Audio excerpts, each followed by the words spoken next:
여러분 안녕하세요. 기예술 강사 라프입니다. 첫 번째 강의 다들 잘 듣고 오셨나요? 두 번째 흐름 잡기 바로 이어서 가볼 건데요. 만약 첫 번째 강의 듣지 않으신 분들은 반드시 첫 번째 강의부터 듣고 오시길 바라겠습니다. 자, 세 번째 모멘트에 대한 이해 부분입니다. 지금까지는 거리라는 개념과는 관계없이 단순히 힘에 의해서만 물체를 해석하는 방법을 배웠다면 지금부터는 거리라는 개념을 함께 가져와서 해석하는 방법을 배우게 될 거예요. 이걸 모멘트라고 불러줄 건데, 모멘트는 어떤 물리량을 어떤 기준점으로부터 물리량이 있는 곳까지의 수직거리로 곱한 양을 의미합니다. 모멘트 하면 또 설명드리고 싶은 게 대부분의 학생들은 모멘트 하면은 힘 곱하기 거리다 라고만 알고 있기 때문에 단면 1차 모멘트, 단면 2차 모멘트에 대한 이해를 못하고 단순 암기로만 공부하시는 분들이 많이 계셨어요. 단면 1차, 2차 모멘트는 모멘트라는 단어를 씀에도 불구하고 힘값을 고려하는 게 없었기 때문이죠.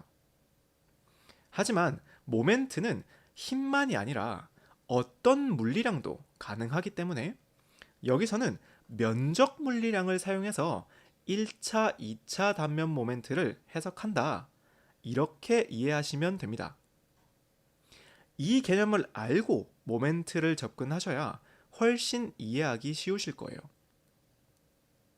아무튼 모멘트 첫 번째는 단면 1차 모멘트입니다. 단면 1차 모멘트는 단면을 이용한 모멘트 첫 번째 법칙이라고 말씀드릴 수 있고요. 모멘트를 구하는 목적은 복잡한 물체의 도심을 구하기 위해서입니다. 구하는 방법은 Q는 X 바 곱하기 A 또는 Y 바 곱하기 A라는 식을 통해서 물체의 도심인 X 바 Y 바 좌표를 구해주시면 됩니다. 두 번째, 단면 2차 모멘트입니다. 똑같이 단면 2차 모멘트는 단면을 이용한 모멘트 두 번째 법칙입니다. 이 친구를 구하는 목적은 횡 또는 굽힘에 의한 처짐 저항을 예측하기 위해서 이 값을 구해줄 거예요. 무슨 말이냐 하니까 단면 2차 모멘트 I 값은 인테그랄 y제곱 dA 또는 x제곱 dA로 구할 수 있고 이 값이 클수록 물체는 휨 또는 처짐에 대한 저항이 크다. 즉, 덜 변형된다. 이 정도로 이해해 주시면 좋을 것 같습니다. 다음은 I 값에 하첨자 P를 써서 물체의 회전강성 정도를 표현할 수 있고요. 구하는 방법은 X축 단면 모멘트와 Y축 단면 모멘트를 더해 주시면 됩니다. 보통은 극단면은 비틀림 저항이기 때문에 단면이 원인 물체로 나오게 될 거고요. 이때는 IX 값과 IY 값이 똑같기 때문에 원형 단면에 대한 단면 모멘트와 극단면 모멘트를 비교해 보시면은 2배가 차이 난다는 것을 확인하실 수 있으실 거예요. 추가로 보통은 단면 모멘트를 구할 때는 단면의 중심에 축을 두고 계산하게 되는데 이 축을 이동시키고 싶다거나 이동시켜야만 하는 상황이 생긴다면 이 경우에는 평행축 정리를 통해서 구할 수 있으니까 평행축 정리에 대한 개념도 반드시 가져가시길 바랍니다. 세 번째는 단면계수입니다. 단면계수는 2차 단면 모멘트의 체외각거리 이 값을 나누어서 구하게 되는데요. 2차 단면 모멘트가 비틀림과 처짐에 대한 저항성을 나타냈다면 단면계수는 강도에 대한 저항성을 판단하기 위한 값입니다. 그래서 모멘트 강도를 구하는 굽힘 응력 또는 비틀림 응력에 대한 식을 떠올려 보시면 시그마는 Z분의 M, 타우는 ZP분의 토크로 구할 수 있게 되는 거죠. 모멘트 응력을 잘 모르신다면 뒤에 따로 설명드릴 테니까 지금은 단면 계수는 강도를 구하기 위해서 쓰이는 값이구나. 그리고 그 값은 2분의 i로 구하는구나. 정도만 가져가 주시면 좋을 것 같습니다. 다음은 모멘트 이해의 마지막 부분인 상승 모멘트 부분입니다. 상승 모멘트는 물체의 도심이 직교좌표계의 중심으로부터 얼마나 떨어져 있는가를 판단하기 위한 값이고요. 상승 모멘트 값이 제로면 물체의 중심이 좌표계의 중심 축선에 있다고 생각해 주시면 됩니다. 가끔씩 선생님, 상승 모멘트는 도대체 뭐가 올라간다는 뜻인가요? 라고 물어보시는 분들이 계셨는데, 여기서의 상승은 올라간다는 뜻이 아니라 서로 상자에 곱할 승을 써서 서로 곱한다 라는 의미가 있습니다. 아직 조금 헷갈려 하시는 분들 계실 거라 생각해서 상승 모멘트 예시같이 보면서 추가 설명 드려보자면, 일단 상승 모멘트는 x 곱하기 y 곱하기 da로 구할 수 있고요.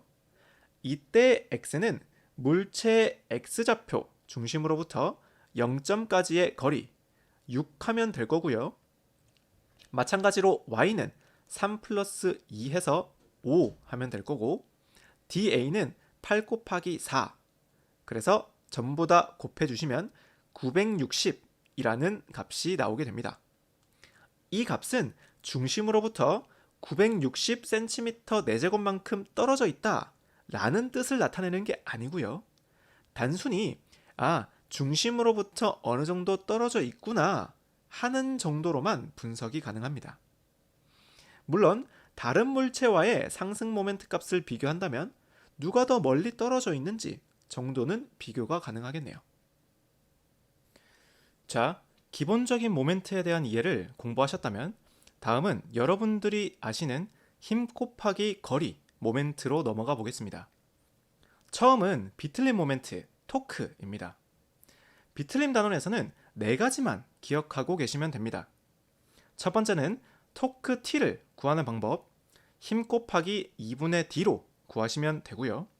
두 번째는 토크에 의해 걸리는 비틀림 응력, 타우는 ZP분의 토크 T, 그리고 모터 해석 시에 동력 H는 T 오메가로 구할 수 있고, 이때의 동력 값은 와트 값으로 줄 때도 있지만 마력 값으로 줄 때도 있기 때문에 서로 환산하는 방법을 반드시 알고 계셔야 됩니다. 마지막, 비틀림각 세타는 GIP분의 TL로 구할 수 있더라. 여기서 정말 조심하셔야 되는 부분은 이때 단위는 라디안입니다. 그래서 라디안을 도단위로 변환하고 싶으실 때는 파이분의 180을 곱해서 구해 주실 수 있습니다. 구하고자 하는 값의 단위를 분자에 오게끔 하시면 됩니다. 그 말은 도단위를 반대로 라디안으로 바꾸고 싶으실 때는 도값 곱하기 180분의 파이를 곱해 주시면 되는 거죠. 다음은 굽힘 모멘트입니다. 여기부터 재료역학의 난이도가 많이 올라가게 되는데요. 천천히 따라오시면 충분히 하실 수 있습니다. 마찬가지로 굽힘 모멘트를 구하는 방법은 힘 곱하기 거리 L로 구해주시면 되고요. 굽힘 응력 시그마는 Z분의 M으로 구하시면 됩니다. 여기까지는 어렵지 않은데 SFD BMD 선도라는 개념이 나오게 될 거예요. SFD BMD는 부재가 해당 위치에서 얼만큼의 힘을 받는지를 가시화시킨 그래프입니다. 이 그래프 선도를 제대로 이해하고 있으시다면 거의 모든 정정보에 대한 해석이 가능해지기 때문에 반드시 이해하시고 넘어가셔야 되는 단원입니다. 짧은 시간에 설명드리긴 좀 어려움이 있기 때문에 여기서는 제 자료에는 이런 식으로 설명이 되어 있다 라는 정도로만 보여드리고요. 자세한 설명이 필요하시다면 제 강의 영상 있으니까 참고해서 찾아보시길 바랍니다. 지금은 처음부터 끝까지 흐름을 가져오시는 게 훨씬 더 중요합니다. 살을 붙여나가는 건 그 다음이에요. 이렇게 모든 상황에 대한 SFD BMD 선도를 구하는 과정부터 모두 표현해 두었으니까 참고해 보시면 도움 받으실 수 있을 거예요. 다음은 곡률과 곡률 반경입니다. 곡률은 곡선의 구부러진 정도를 수치화한 값을 의미하고요. 그 역수를 곡률 반경이라고 부릅니다. 가끔 또 곡률과 곡률 반경에 대한 구분을 헷갈려 하시는 분들을 위해서 팁 하나 드리자면, 우리 곡률이 크다 라고 얘기하면 많이 구부러져 있는 상태를 말하는 거죠. 그래서 곡률에 대한 개념을 확실히 하나 잡고 가시고, 곡률 반경은 그 역수구나 이렇게 들어오시면 어렵지 않으실 거예요. 구피 응력은 조금 특이하게 Z분의 M으로 응력을 구할 수 있지만 곡률 반경을 이용해서도 응력을 구할 수 있게 되는데요. 사실상 곡률을 이용해서 응력을 구하라는 문제는 거의 출제된 이력은 없습니다. 7개년 동안 한두 번 정도 나왔던 것 같아요.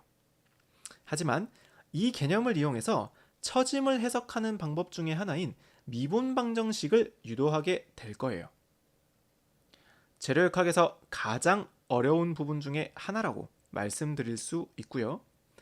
미분 방정식은 보의 처짐값과 처짐량을 구하는 방법 중에 하나에 속하는데, 방법이 좀 많이 까다롭고 시간이 많이 걸립니다. 그래서 실질적으로 시험에는 잘 쓰이지는 않아요. 그 결과값을 외워서 푸시거나 그냥 이 문제를 포기하고 다음 문제를 푸시는 게 이득일 때가 많죠. 하지만 풀이 방법을 알고 넘어가시는 것과 몰라서 넘어가는 것은 큰 차이가 있습니다. 여러분은 시험 때가 아니라면 미분 방정식으로 문제를 한 번씩 풀어보세요. 그 짜릿함이 남다를 거예요. 미분 방정식에 대한 해석 방법도 뒤에 계속 표기해 두었으니까 순차적으로 따라해 보시기 바랍니다. 다음은 실질적으로 처짐량 문제가 나온다면 이 면적 모멘트를 이용해서 풀이하실 때가 대부분이기 때문에 면적 모멘트 방법은 반드시 알고 계셔야 됩니다. 면적 모멘트는 기하적인 해석을 이용해서 처짐값과 처짐량을 구하게 될 거고요. BMD 선도를 이용해서 해석하는 방법인 만큼 앞서 말씀드렸던 SFD BMD 선도를 그리는 방법을 필수적으로 선행하셔야 이용할 수 있는 부분입니다. 이 유형은 매 시험 때마다 빠지지 않고 출제되고 있기 때문에 추후에 기출문제 풀이할 때 어떤 느낌으로 이용할 수 있는지 같이 연습하면서 좀 더 자세하게 알려드릴게요. 지금까지는 정정보 해석이었고요. 부정정보 해석을 할 때는 면적 모멘트를 사용하시기 어렵습니다. 그래서 부정정보에 대한 처짐각, 처짐량을 구할 때는 앞서 배웠던 미분 방정식을 이용하시면 풀 수 있고요. 보통은 부정정보에서 처짐을 잘 물어보진 않아요. 대신에 이렇게 1단 고정 타단 지지보 부정정보의 경우에는 반력을 물어보는 문제가 자주 출제되고 있습니다.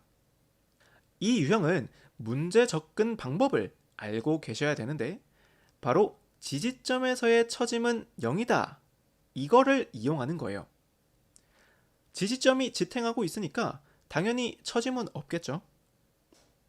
그래서 이 지지점을 하나의 반력으로 보고 외팔보 상태에서 외력에 대한 B쪽의 처짐과 반력 R B값의 처짐량은 같다 라고 두고 문제를 푸시면 반력값을 구하실 수 있습니다. 이 부분은 시험에 꽤나 잘 나오는 유형이기 때문에 꼭 숙지하시기 바랍니다.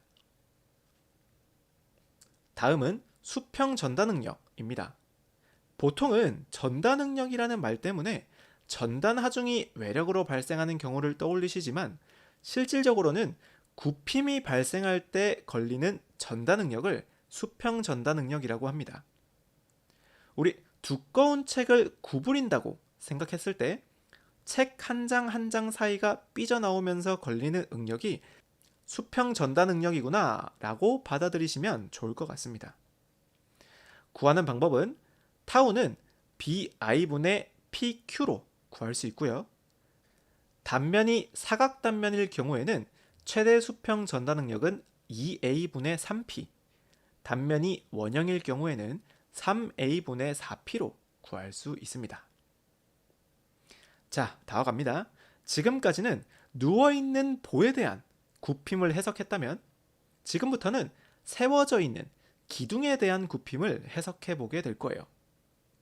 이때 가장 중요한 변화는 하나의 외력에 의해서 순수 수직 응력과 굽힘 모멘트 응력이 두 가지가 모두 다 발생한다는 점이에요.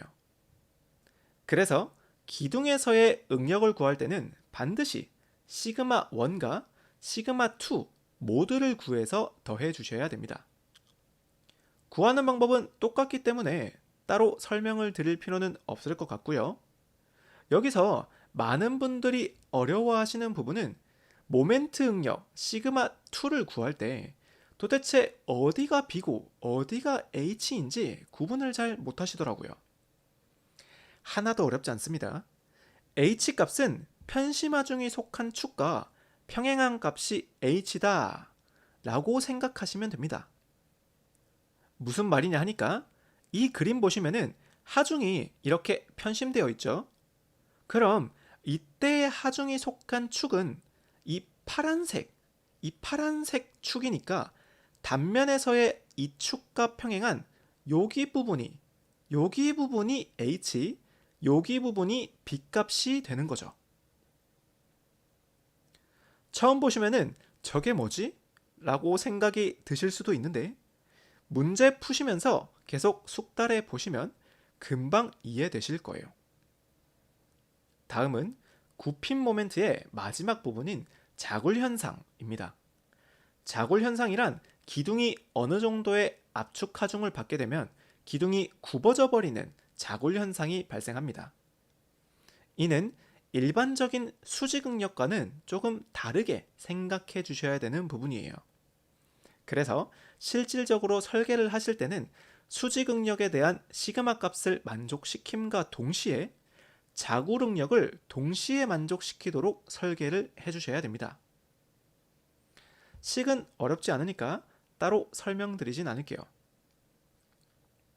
자, 중간에 끊김없이 쭉 오다 보니까 조금씩 과부하가 오시는 분들도 계실 텐데요. 끝까지 한번 설명드리고 다시 한번 흐름 잡아드릴 테니까 집중 계속해 주세요. 다음은 모멘트 합성 부분입니다. 상당 모멘트라고도 불리는데요. 사실 필기시험에서는 두세 번 정도만 출제됐었지만 이후 필답 부분에서는 아주 중요한 비중을 차지하는 개념이기 때문에 반드시 여기서 개념 잡고 가주셔야 됩니다. 어렵진 않으니까 겁먹지 마세요. 상당 모멘트라는 건 비틀림 모멘트와 굽힘 모멘트가 동시에 작용하고 있을 때 이 두 힘을 하나의 응력으로 통일화시켜서 고려한 모멘트를 의미합니다. 상당 굽힘 모멘트는 비틀림 모멘트와 굽힘 모멘트의 합력을 굽힘 모멘트로 환산한 값이고요. 상당 비틀림 모멘트는 비틀림 모멘트와 굽힘 모멘트의 합력을 비틀림 모멘트로 환산한 힘이다 라고 정리해 주시면 됩니다. 자, 대망의 마지막 단어는 탄성에너지입니다. 사실 대부분의 역학에서의 마지막은 에너지를 해석하게 됩니다. 탄성에너지는 말 그대로 되돌아가려는 힘을 에너지로 표현한 값입니다. 탄성에너지는 크게 수직탄성, 전단탄성, 비틀림탄성, 굽힘탄성 이렇게 네 가지가 있고요. 각각의 식은 이렇게 됩니다. 이 탄성에너지 문제가 나오면 일단 이 네 가지를 바로 떠올려 주셔야 되고요. 지문을 통해서 이 네 가지 중에서 어떤 식을 이용해서 풀이를 하면 되겠구나 이 부분만 판단해 주시면 아주 쉽게 풀이가 가능합니다.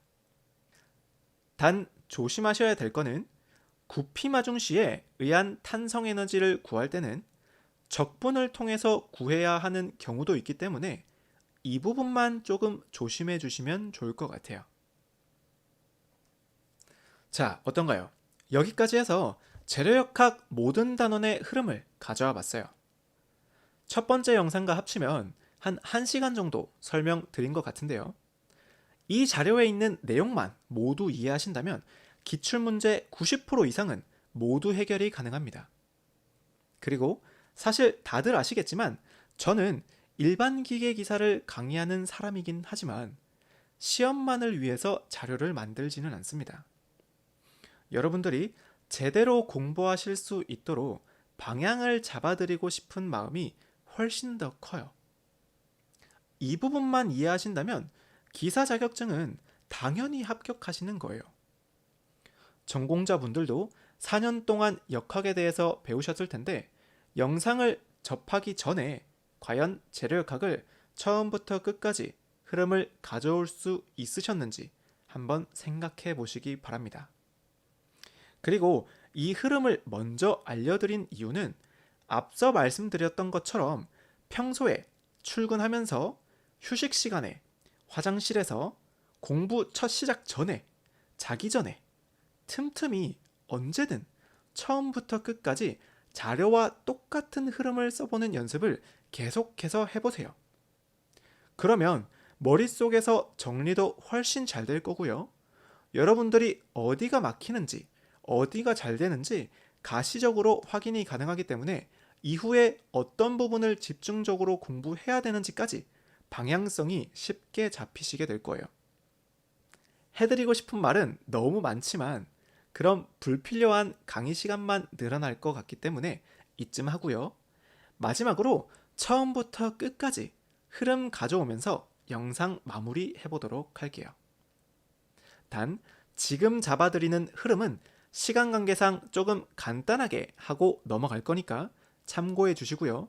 여러분들은 여러분들의 나름대로 조금씩 살을 붙여 가시면서 흐름을 만들어 가시길 바랍니다.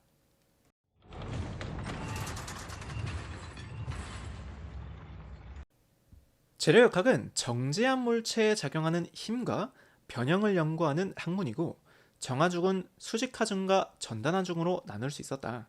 그리고 이 하중값을 통일화시켜주기 위해서 응력이라는 개념을 도입했다. 두 번째, 변형률 부분에서는 수직 변형률과 전단 변형률이 있었고 각각 구하는 방법은 이러했으며 이때 푸아송비라는 개념이 중요했다. 다음은 응력과 변형률 모두 개념 잡았으니까 이를 이용한 응력 변형률 선도를 해석할 줄 알아야 했다. 이 선도는 크게 5가지 비례한계, 탄성한계, 항복점, 극한강도, 네킹 나누어서 설명할 수 있더라. 기본적인 응력과 변형률에 대한 개념을 배웠으니까 조금 더 심화돼서 배울 건데 물체는 힘에 의해 단면적이 계속해서 변화하지만 편의상 일반적으로는 단면적 변화를 고려하지 않는 공칭응력과 공칭변형률을 이용해서 문제와 실무에서 사용하고 있고 특별한 경우 진응력과 진변형률을 사용해야 한다면 식은 이렇게 되더라. 그리고 비례한도 내에서 성립하는 후계법칙이 있었고 이 후계법칙을 응용해서 2축, 3축 응력 작용 시에 해석하는 문제가 종종 출제되더라. 다음은 EG-MK 관계식. M이야 이 국에는 미역을 하나 더 넣고 3천 거에는 미역을 2개 빼라. 한 곳의 힘이 하나만 작용할 수도 있지만 2개, 3개 작용할 수도 있었고 2개의 힘이 작용할 때는 합력 공식, 세 힘이 평형을 이룰 때는 라미의 정리 공식을 이용해서 문제를 풀 수 있더라. 라미의 정리식에서 힘과 각도를 연결 지을 때는 조심해야 한다는 부분까지 가져가야겠다. 다음은 열을 고려한 열응력이라는 개념이 있었고 지금까지는 변형률에 대한 개념을 배웠지만 그래서 실질적인 변형량은 어떻게 되는지 후계법칙 변형을 통해서 람다는 A2분의 PL로 구할 수 있었고 자중에 의한 변형량 EA2분의 WL도 최신 기출에서 출제가 됐으니까 꼭 기억해야겠다.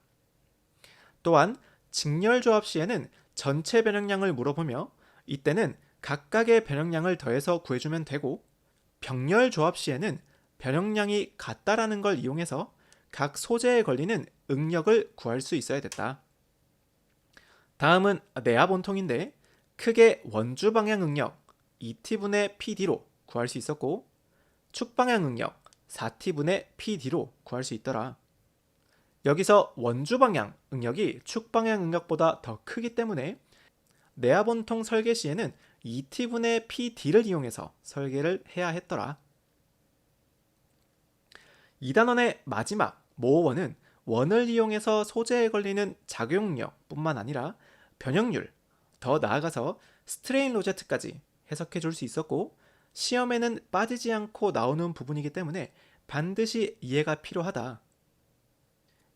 지금까지 단순 힘에 의한 해석을 배웠다면 이제는 거리라는 개념을 함께 적용한 모멘트라는 침구를 배워볼 건데 일단 모멘트의 개념이 좀 필요하다. 모멘트는 단순히 힘 곱하기 거리만을 뜻하는 게 아니었고 어떤 물리량의 거리값을 곱한 개념이고 1차 단면 모멘트는 복잡한 물체의 도심을 구하기 위해서 2차 단면 모멘트는 휨 또는 처짐에 대한 저항성을 구하기 위해서 단면 계수는 강도에 대한 저항을 구하기 위해서 마지막 상승 모멘트는 물체가 좌표 중심으로부터 얼마나 떨어져 있는지를 구하기 위해서 모멘트 개념을 이용하더라. 모멘트에 대한 기본 개념을 배웠으니까 본격적으로 역학을 해석해 볼 건데 처음은 비틀림.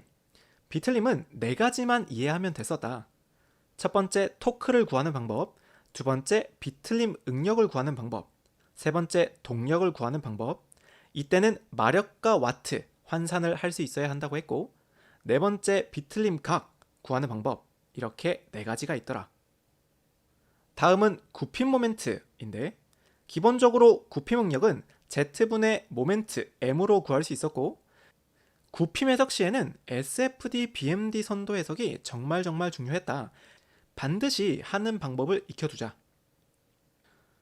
다음 굽힘 모멘트는 힘뿐만 아니라 곡률값으로 굽힘 응력을 해석할 수 있었고 이 식을 변형해서 처짐을 해석하는 미분 방정식을 유도할 수 있더라. 이 미분 방정식은 풀이가 좀 까다롭기 때문에 시험에서는 잘 사용하진 않지만 하는 방법은 반드시 익혀두자. 실질적으로 출제되는 처짐 유형은 대부분 면적 모멘트를 이용해서 풀이할 수 있었고 풀이 방법은 이렇게 되더라. 면적 모멘트는 정정보 해석 시에 사용할 수 있었고 부정정보 해석 중에서도 1단 고정 타단 지지보 문제가 나오면은 대부분 반력을 물어보는 문제가 나오더라. 이때는 지지점에서의 처짐은 제로다 라는 정의를 통해서 반력을 구해낼 수 있다. 다음 수평 전단 응력은 굽힘 하중에 의해서 발생하는 전단 응력인데 구하는 방법은 이렇게 되더라. 기둥해석 단원으로 넘어오면 하나의 하중에서 순수 수직 응력과 모멘트에 의한 수직 응력 모두를 고려해줘야 하며 이때 H값은 편심 하중이 속한 축과 평행한 길이가 H값이 됐었다. 기둥은 일정 하중이 넘어가게 되면 좌굴, 즉 기둥이 굽어지는 현상이 발생되기 때문에 기둥 설계 시에는 응력 해석뿐만 아니라 자굴 해석도 함께 해줘야 했다. 그리고 비틀림 응력과 굽힘 응력을 모두 고려하는 상당 모멘트라는 개념이 있었고 마지막으로 탄성 에너지를 구하는 유형이 있더라. 자, 이렇게 처음부터 끝까지 흐름 잡아봤고요. 다음 영상은 연력학 개념 정리 해드릴 테니까 그때까지 계속해서 처음부터 끝까지 자료를 보지 않고 재료역학 흐름 잡는 연습을 해보시기 바랍니다. 오늘도 공부하시느라 너무 고생하셨고 다음 영상은 더 좋은 영상으로 찾아뵙도록 하겠습니다.